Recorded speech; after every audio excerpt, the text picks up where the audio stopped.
And I'm sure there's a lot of people that want to get to know you, James. You've got a very impressive biography, I must say. You're a world champion Irish dancer. You're a principal dancer in Riverdance for 8 years. And you're a fully qualified massage therapist as well.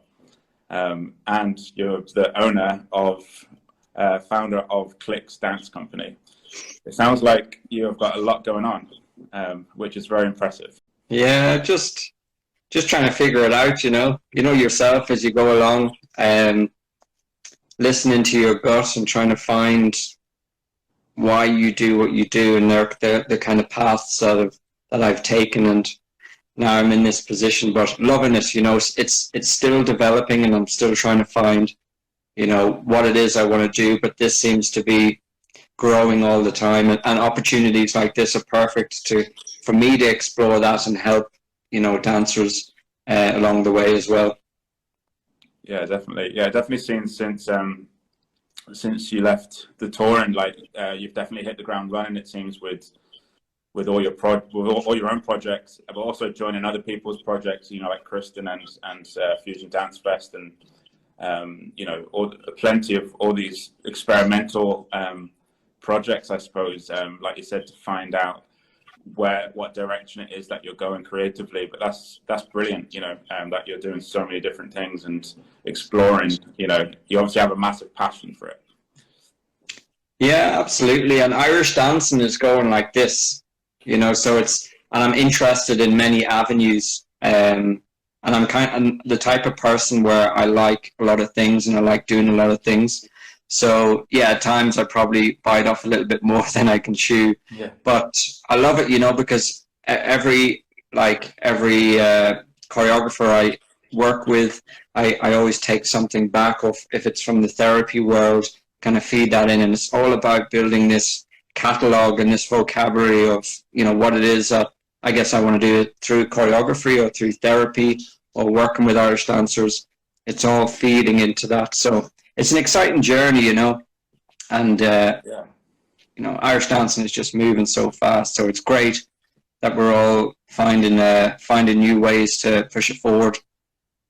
Yeah, exactly. It's changed so much, even the last 10 years, hasn't it? We thought it obviously changed quite a lot, when Riverdance first came out, and, I suppose when we were touring, there were things developing as the internet got more prevalent, I suppose. But I'd say in the last 10 years, there's probably been the biggest change of everything. There's so many things that have gone in so many different directions, which is really exciting.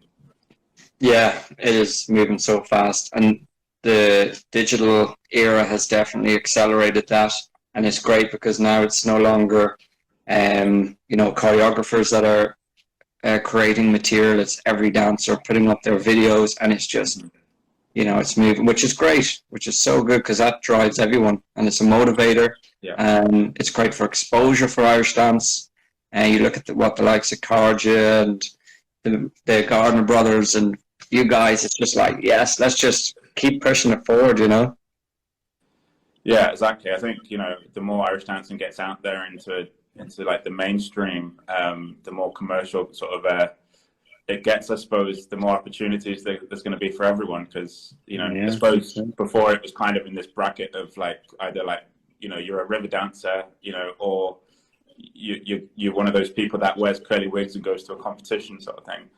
And now there's definitely a massive, branch of all different kinds of opportunities, I feel like, for Irish dancers these days, and it's just going to keep growing. So yeah, it's really exciting times, especially for us being involved as choreographers and creatives, and yeah, it's exciting to see what's going to happen.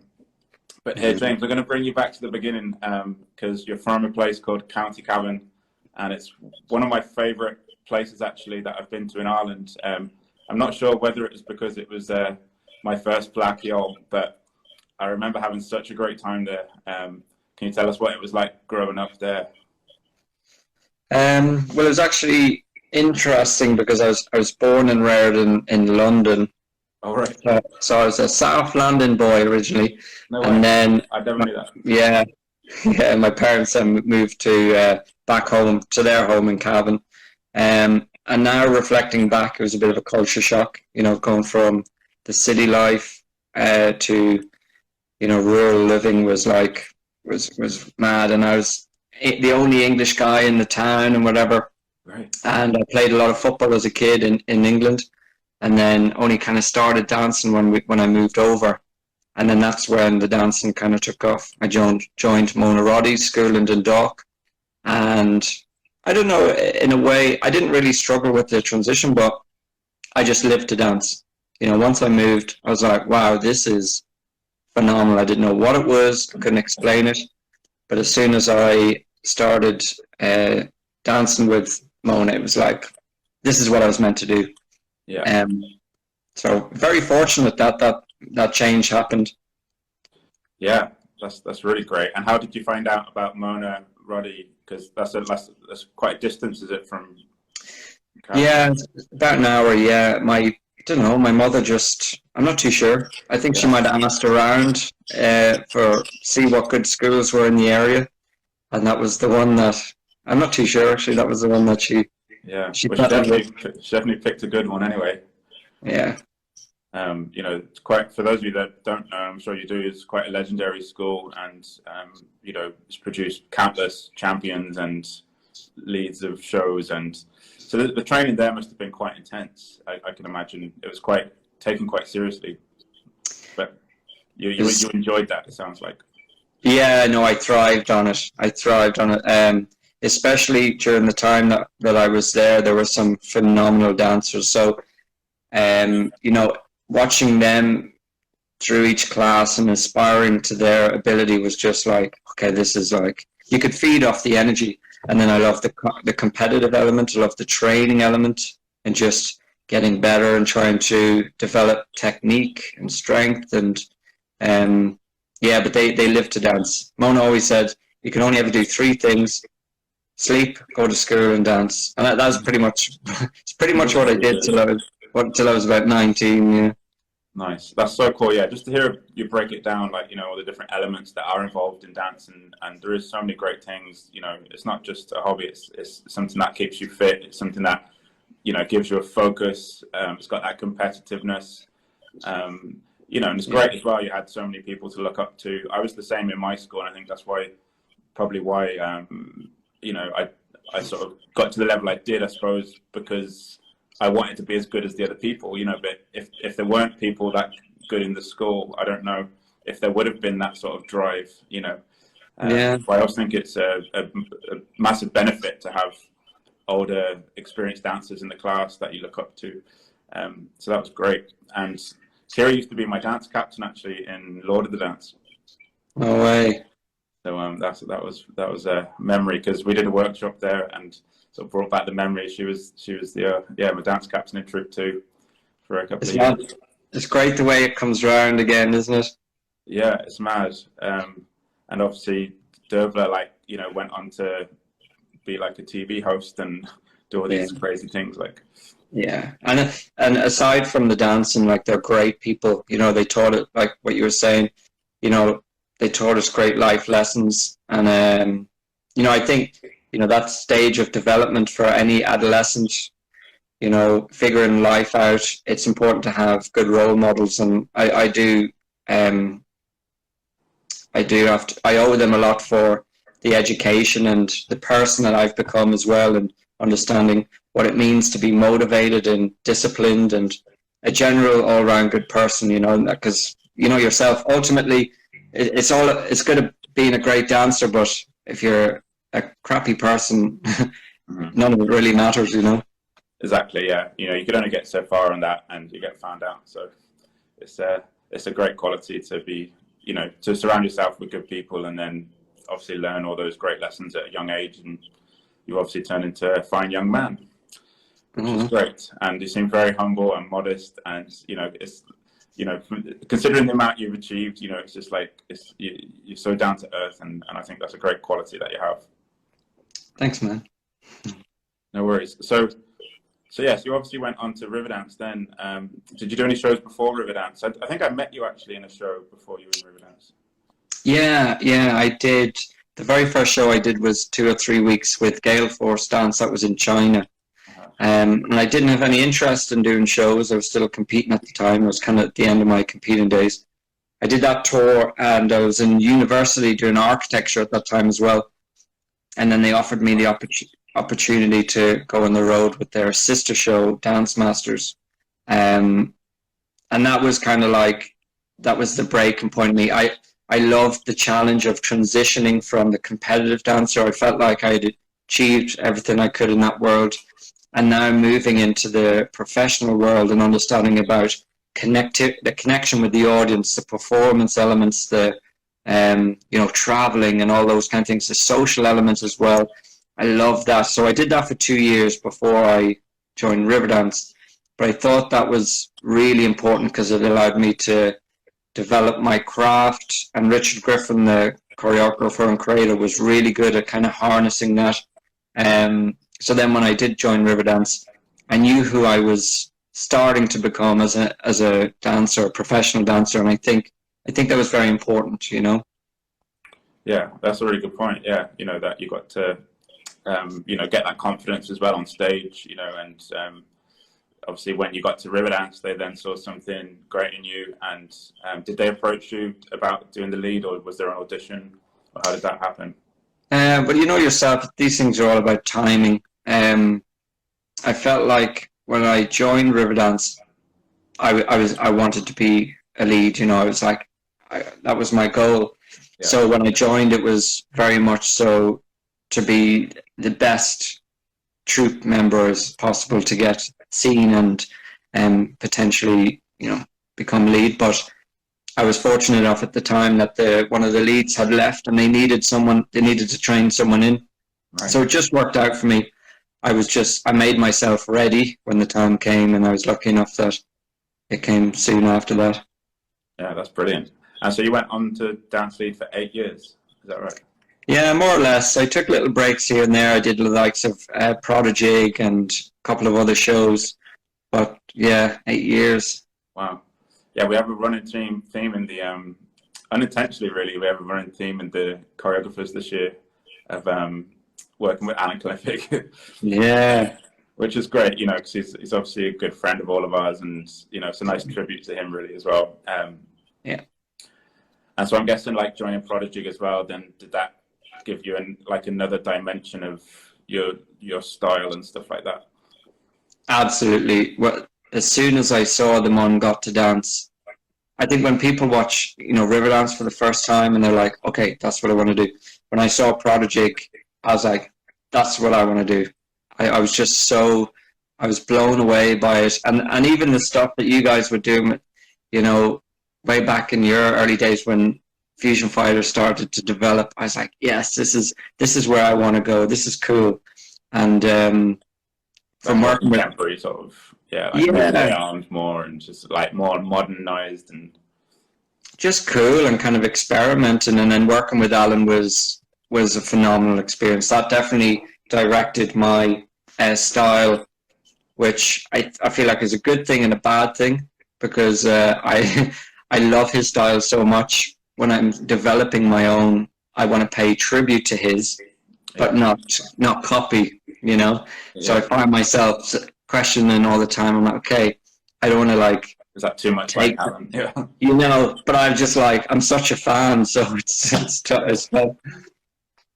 Damn Alan for being so good, and I know you want to dance like him. Exactly. Yeah, so it must have been a dream come true anyway, like doing Riverdance. I mean, you mentioned in your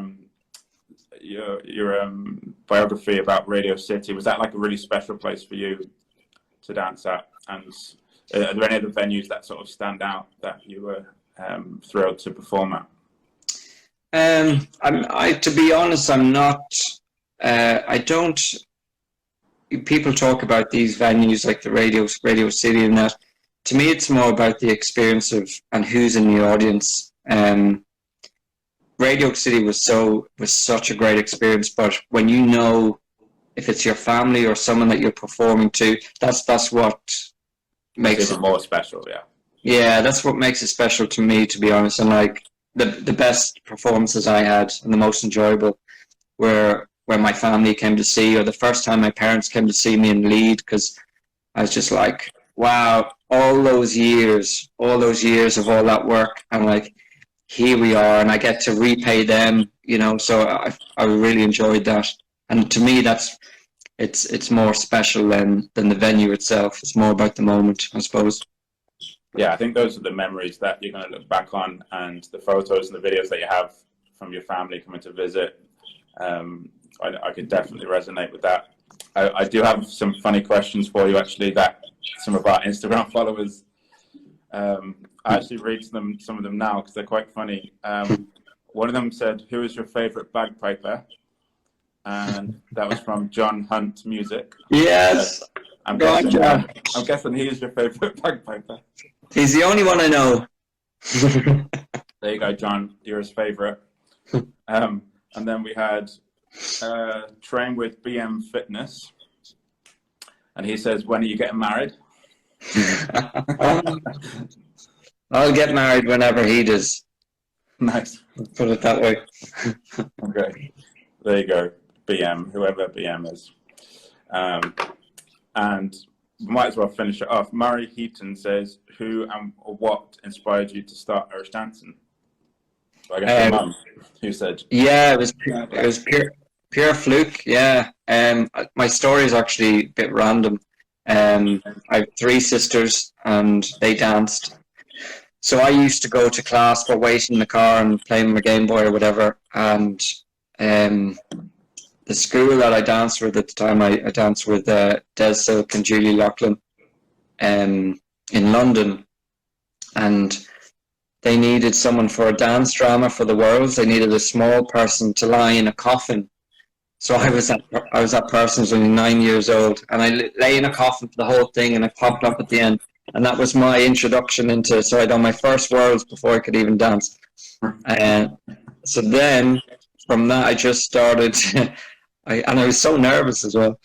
I just started doing my 1, 2, 3s and just learned fast. So it was by chance really, because I was a very competitive footballer when I was young, and then the move to Ireland kind of dictated the shift towards Irish dance, really.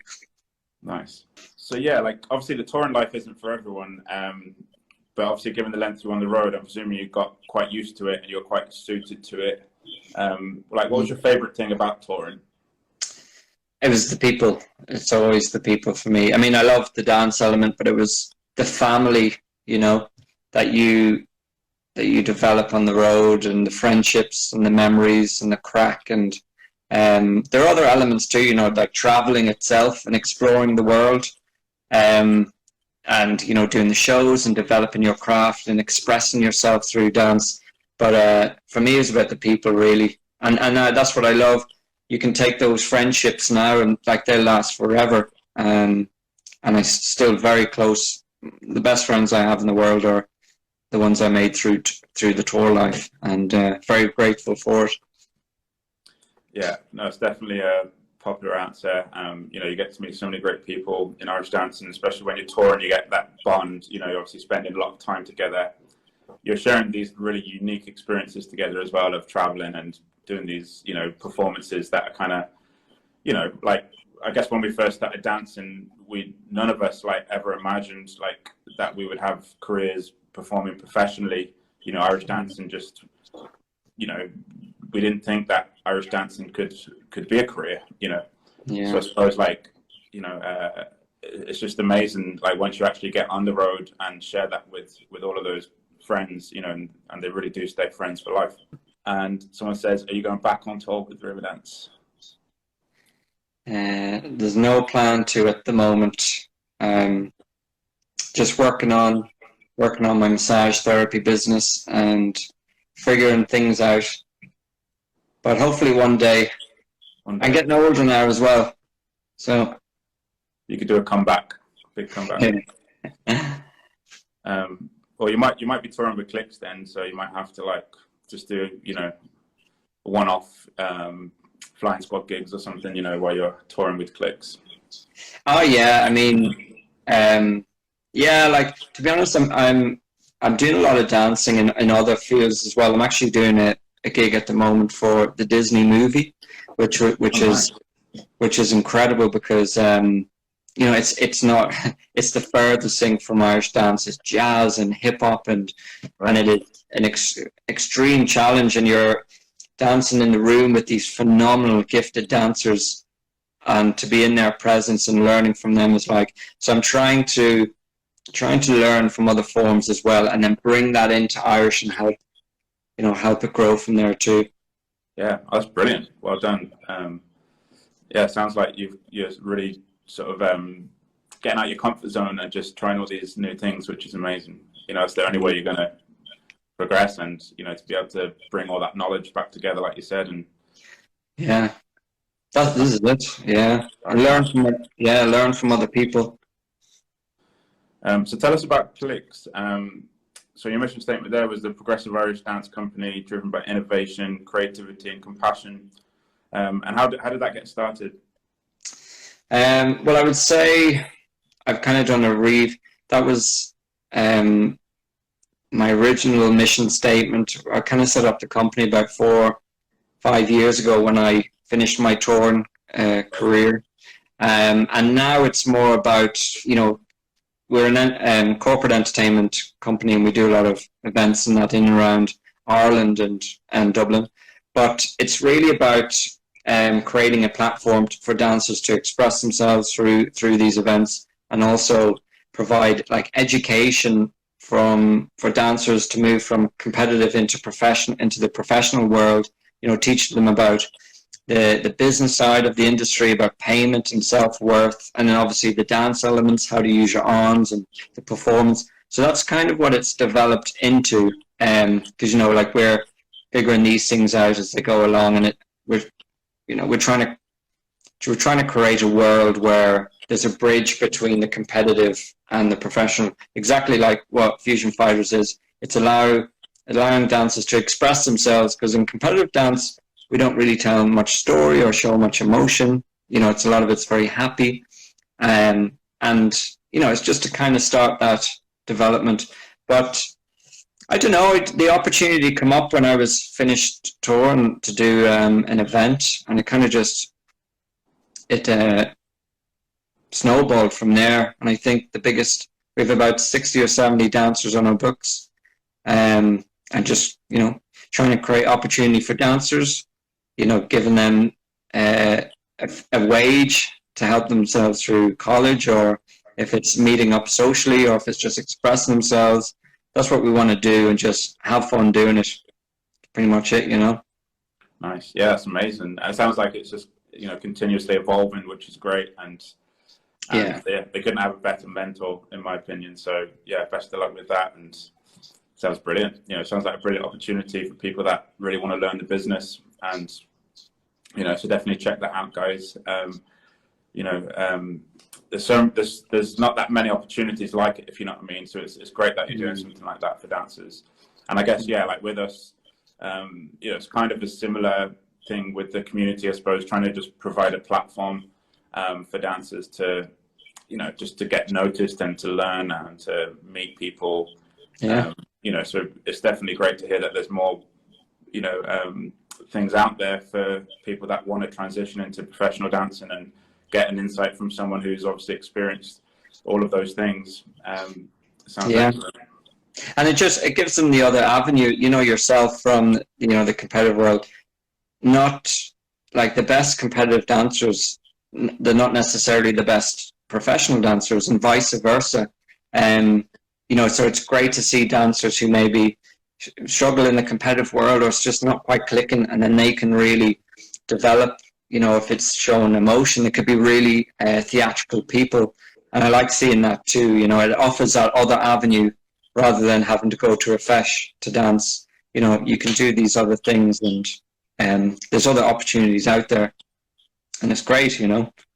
Yeah, and it's almost like Leanne was saying yesterday. It's like, you know, there's so much depth to dance. You know, like, you know, she went to study in London and already knew all these different styles. But then when she got there and was learning from professionals, she realized that even in one genre of dance, there was all these different techniques and all these different styles. And, you know, and then obviously, you know, the performance aspect of it, and the, you know, the acting, and you know, or those that want to learn the singing as well. There's so many things that you know, we don't want to put ourselves in a box and just learn one style. I think that's something that we kind of did to begin with, because there were, you know, we didn't really know what else was out there. So it's great for dancers to start learning that at a younger age, and, you know, they should get a lot more opportunities, you know. Yeah, and I would advise do as much as you can. It wasn't until I started working with Brendan DeGally, who owns Eru Dance Company, and he kind of, I always used to watch, like, you know, X Factor or these shows, and you'd see dancers on it, and I was like, oh, I wish I could dance like that. And I started working with Brendan, who's like an Irish contemporary company, and doing, like, you know, very different movements from the standard traditional Irish dance, even though he uses that form. And I was like, oh, I can do this. I have limbs just like anyone else. Yeah. But I was just so tunnel vision that I'm only an Irish dancer, and I wish I had done other styles sooner. And now I'm doing a lot more.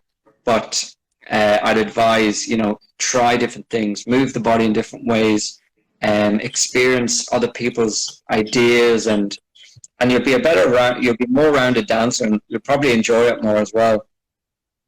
Yeah, it definitely becomes more enjoyable, isn't it, when you start to learn those skills of, like, improvisation, and obviously putting together all those different styles that you've learned together. It's a real buzz, you know, for a dancer, you know, to start choreographing their own work and finding themselves as a creative.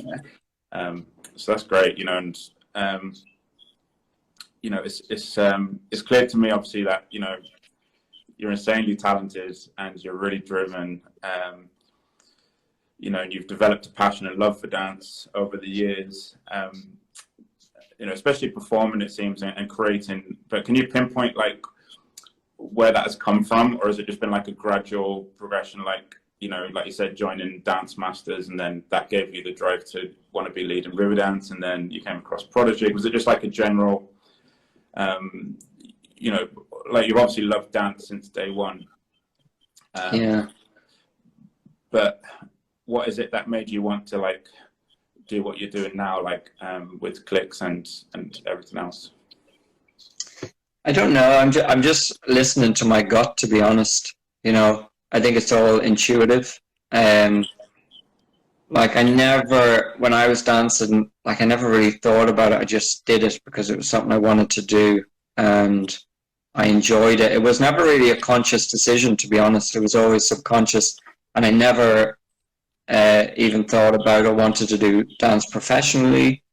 But these opportunities came up, and I did them, and then it happened from there. So I'm kind of just following my intuition, really. But I remember the first moment that I think I fell in love with dance was it was a fesh, and it was one of those feshes where you're in a gym and there's like three little floors, you know, together, and I was doing a hop jig, and I remember, like, doing the dance, and I was on the floor on my own, and I had this feeling of flying. I felt like I was so high in the air, and that was I think that was the moment. I was probably about 10 years old or something, and that always stands out to me. I was like, I think that's when it clicked. I don't know.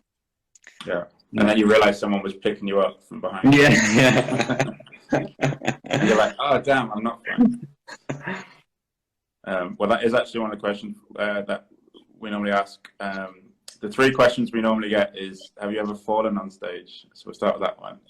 Yeah, I have. Yeah, I've had a good few falls, but, you know, you got to laugh them off. To be honest, they're so much better for the audience, because they realize that you're human, and, like, then it kind of breaks that fourth wall that they talk about. There's more connection then, and things like that I think are great for the show.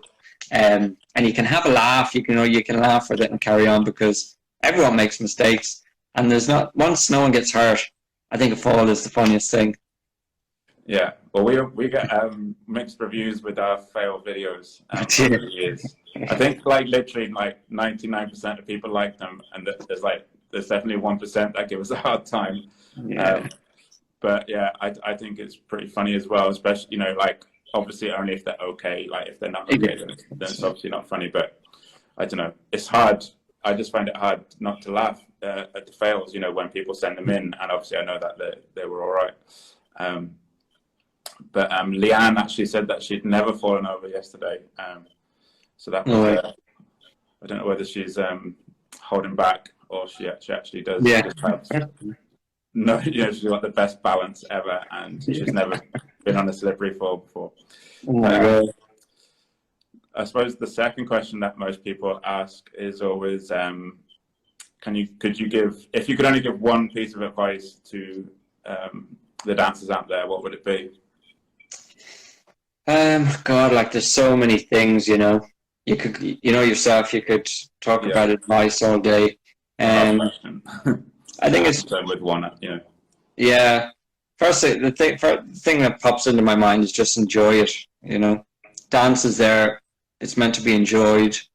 You know, it's good to take it seriously and to focus and to have goals, but you got to enjoy it. And yeah, just always come back to that. Just make sure you're enjoying it and you're expressing yourself in the right way, and you're loving the journey that it takes you on.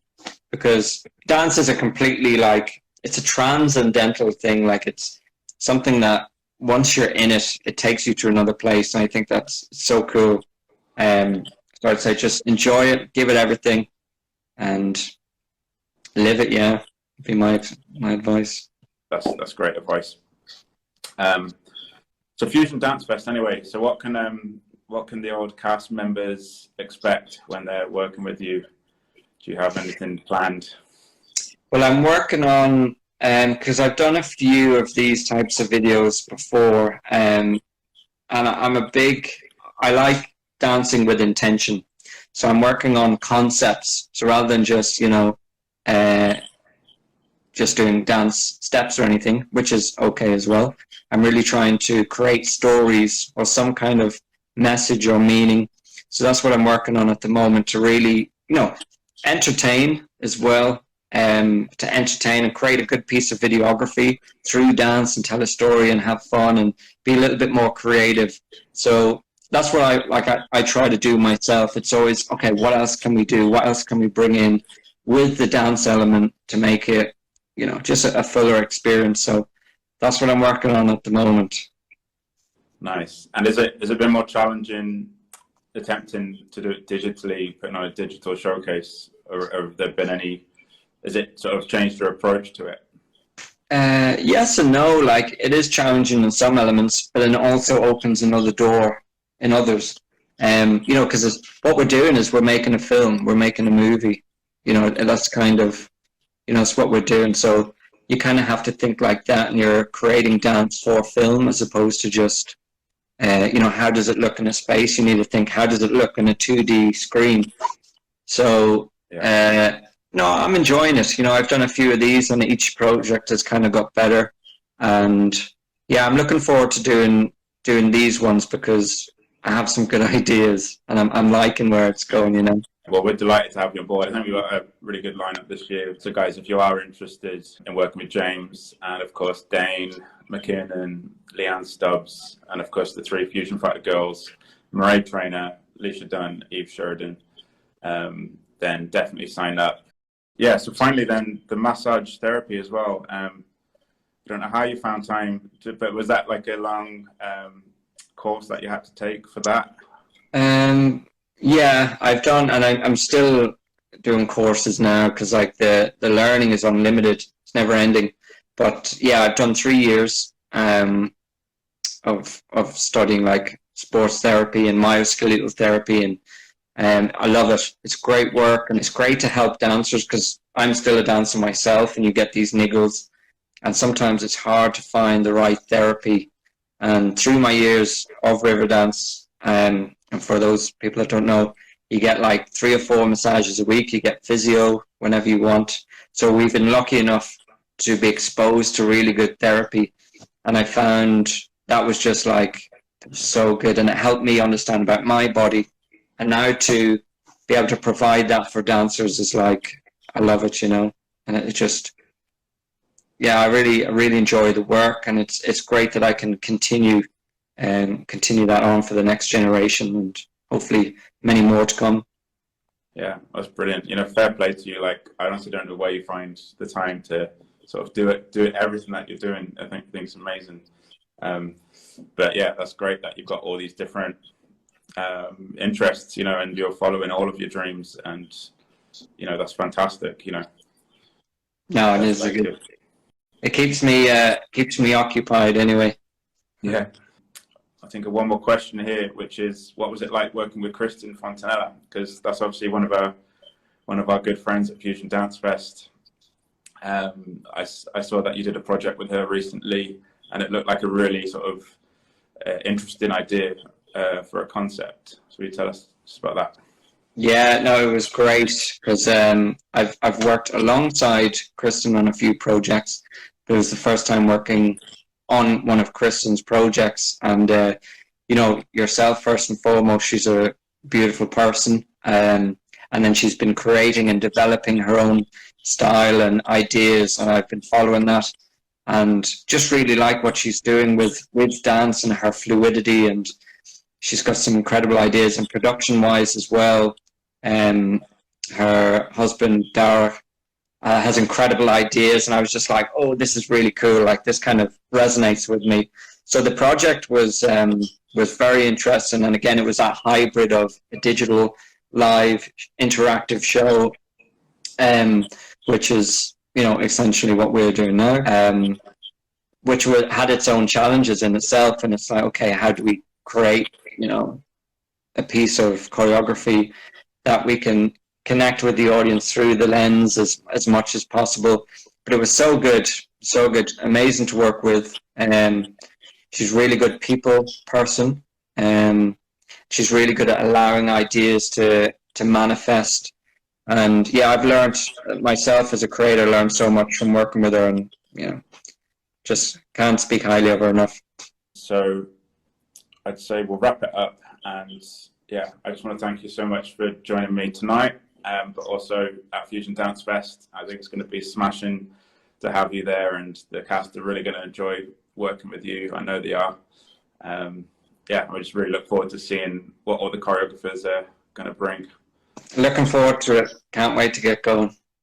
Hey guys, thank you so much for watching. We really do appreciate all your support of the channel. So before you leave, don't forget to hit that like, subscribe and notification bell, and we look forward to you joining us here the next time.